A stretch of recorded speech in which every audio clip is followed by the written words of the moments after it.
Hi, I'm Jeet from Espressotec Sales and Service. Today we're going to do a video featuring, well, it's going to feature the Baratza Virtuoso, but it's going to be covering basically almost all the Baratza home grinders, the Encore, Virtuoso Preciso, Maestro Plus, all of those great grinders. And it's going to talk about how to recalibrate it.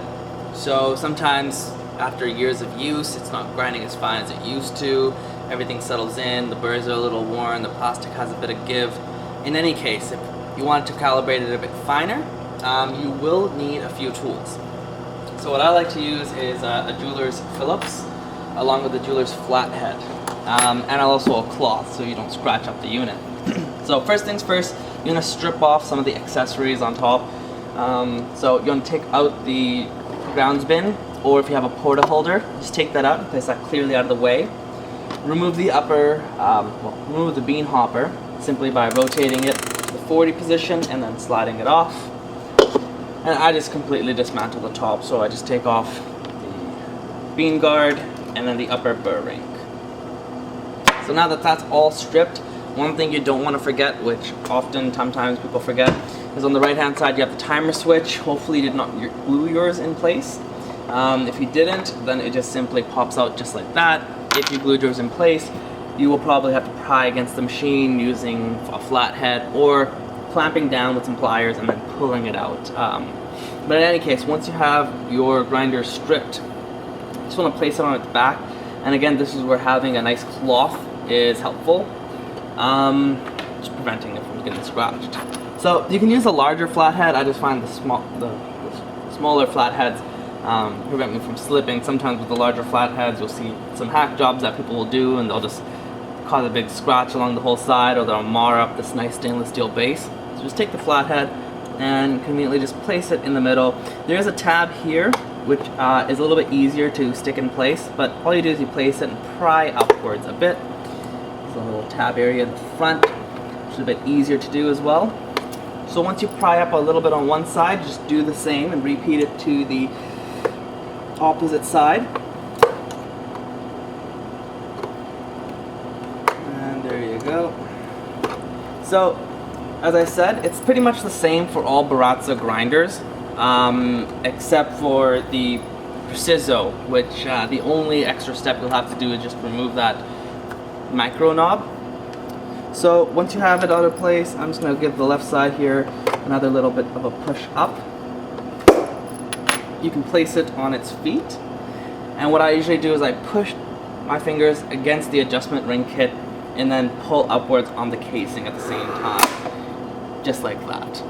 So once you do so, you can simply pull off the whole grinder housing cover and step it aside, and now we have your unit right here. So right on the right hand side of the unit, just right above the timer switch, is where you'll locate the grind adjustment screw. So you'll see here, there's 3 windows.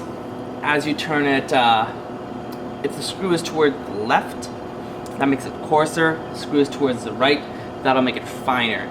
So all you need to do is just loosen the screw, and again you can rotate the adjustment ring kit to make it easier to access. So I'm going to move it over here just so it's not against this micro switch.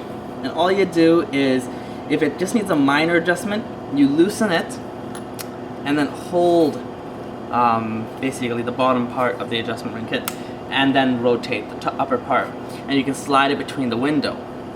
If you need to make more of an adjustment, you can loosen it completely, rotate the upper part of the adjustment ring kit, and then tighten it in this window. Now, the only word of caution though is that there is the hole that this screw is screwed into, and then towards the right of it, it's going to be quite hard to see. So when you take it apart, it's much easier to see in person, but you'll see a second hole to the right. And so if you're making it finer by rotating it towards the right, you never want that second hole to go past this the edge of this window. If it does go past the edge of this window and you rotate it too fine or too far to make it much more finer, what's going to happen is that the upper part of the adjustment ring kit will completely come apart and pop off, and then you have to reinsert it. So just a word of caution, you know, a little goes a long way, so adjust it once, reassemble it, test it out, and go from there. Make your adjustments in moderation and don't just crank it all over. So once you do that, make sure the screw is nice and snug. We're not going to be adjusting, actually taking it off and changing it, because it is set properly. So I'm just going to go ahead and reinstall the assembly. So I'm going to rotate it back towards myself.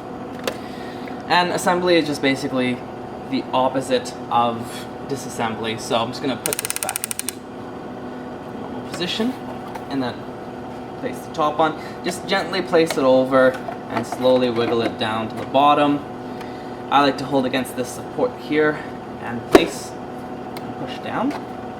Now when it's on, you want to make a few things certain that you're actually hearing the button click, and if it's not clicking, you want to lift up just right here, right where the spout is, and you hear that click, that just means it's fully in place, and then you can finally hear the on-demand grinder clicking. The second thing you want to do also is make sure that you can actually adjust the the adjustment ring kit. And if you can't rotate it very easily as it is right now in this video, what you want to do is just push down and it will click into place just like that.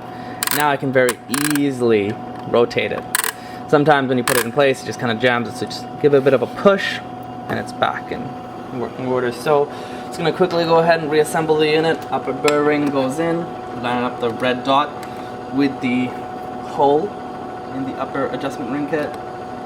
Put on the little bean guard here, line it up, the bean hopper, and just like that, we've pretty much just done the calibration on the unit again.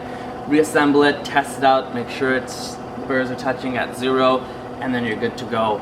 If it still is not grinding fine enough and you recalibrate it to the finest setting possible, ensure to make sure you don't have any broken components. So make sure your upper burr ring holder is not snapped, make sure your adjustment ring is not snapped, and if all that checks out clear, everything's okay, but you're still not getting a fine enough grind, then it's time for new burrs. So thanks for checking out our video. Hopefully this helps a few people out being able to get a better grind out of their existing grinders.